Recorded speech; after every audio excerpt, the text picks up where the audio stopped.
What's going on, YouTube? We have our first place winner out of the sneak peek event. What's your name? Matt Tejan. All right, and what'd you play? Labyrinth itself. Let's go. Let's see what you got. All right, so we'll go ahead and start off nice and easy. We got the lovely Labyrinth, followed by 3 Lady Labyrinth of the Silver Castle. Is that pretty standard? So a lot of people are starting to cut Lady down to 2, and honestly, after her performance today, I wouldn't hate doing that. The only dead hands I had all day had her, plus like some other non-reactable traps and stuff. She was a side out most of the time. Future profiles, I'll probably cut her. I never play more than one lovely though.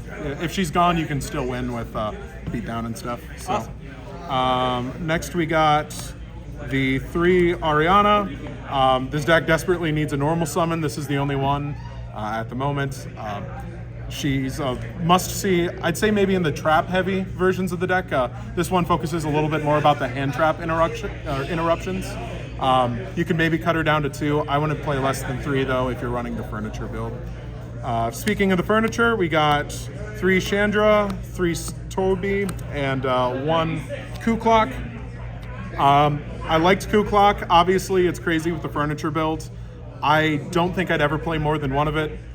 Just like Lady today, the only dead hands I had Coup Clock and no way to set up that turn 1 trap card. And you can almost always find her off of Ariana as well. So that's it for the Labyrinth monsters. Next, we're just looking at the hand traps. I got 3 copies of Nibiru, 3 copies of Ash Blossom, 3 copies of Effect Veiler, and then the Piece de Resistance, the Gamma, and the Driver to go alongside of it. The one of the best cards in the deck. No, just Yeah, kidding. Is there anything that you changed about the hand trap lineup, or was everything kind of good for you? So, weirdly enough, my only loss today was against Eldritch Adventure, and this is not a stellar hand trap lineup, especially when you take into account the 3 impermanents. Maybe swap out Veiler for like Ghost Bell or something. And then since you're playing so many 3s, you could consider like Psychic End Punisher in the side deck. You're on Extravagance, so not very often do you get to keep the 1-ofs in your extra deck. But no, otherwise I think the hand traps were fine. Nib is format dependent, but the times I saw it, it won me the game. So yeah, that's it for the hand traps though. Next, we will move on to spell cards. Not a lot of them. It's Labyrinth after all. 1 of the field spell, and 3 Extravagance. I think in the furniture heavy build where you're playing a lot of hand traps, the extra card draw is really important. You want to keep the advantage up for cards like Chandragleer and Stovey, the discard effects. Also, a lot of times in the longer games, you end up drawing a lot off of Ariana's effect. And with all the hand traps you play, you just want to draw cards that are live right away for those extra interruptions. Lastly, we got the traps. 3 big welcome, 2 welcome, and then the 1 of just main deck trap cards. Yeah. Awesome. Gotta love the Eradicator. Eradicate, hey, it did rip free a couple times today, so it was a good card. You want to do extra next? Or? Yeah, we can do extra next. Did you really like the field spell? I forgot to ask that. Field spell is incredible when it's fully established. The fact that it can just reborn back from grave for free every turn, and then that it's also an extra interruption once per turn every time you use a Labyrinth trap card.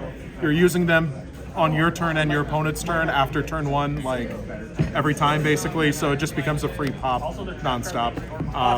Yeah.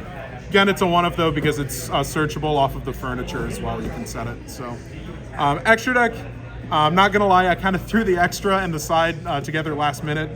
So there's a couple ratios I'd probably fix if I played the deck again. Only 2 Muckracker. I have a 3rd one coming.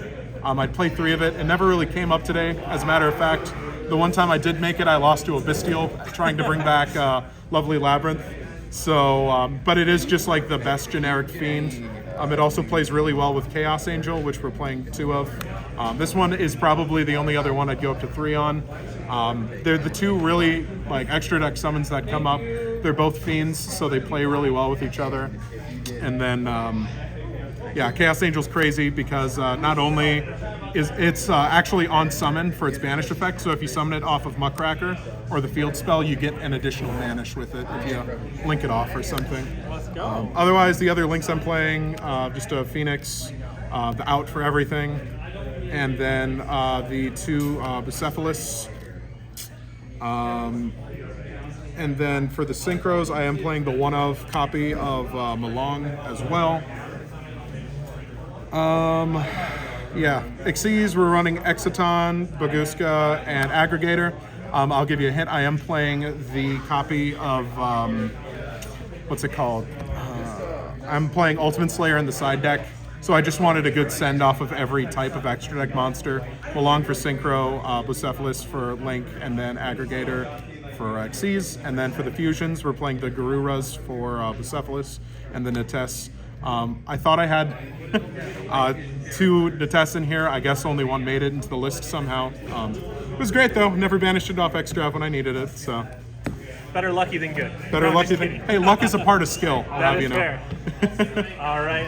Last side deck, Droll and Mockbird. This is a staple in the format.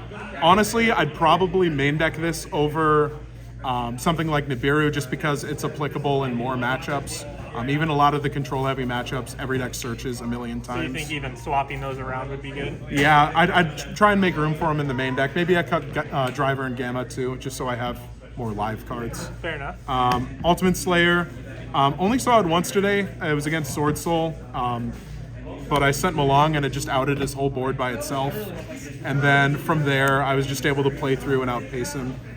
The other searchable traps that I'm running are Destruction Cannon, D-Barrier, and Deck Dev.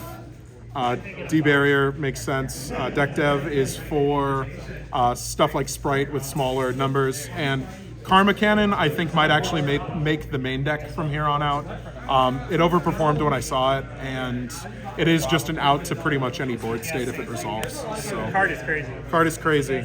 Last cards we got in the side.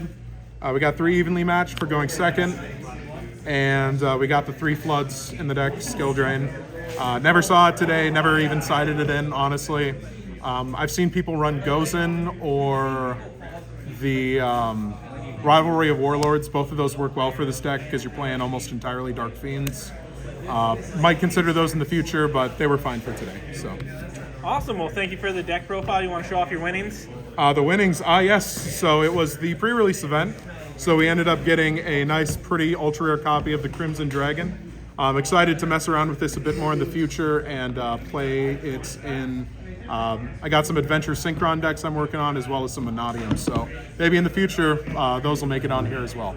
That's awesome. Thank you so much for the profile, and have a great day.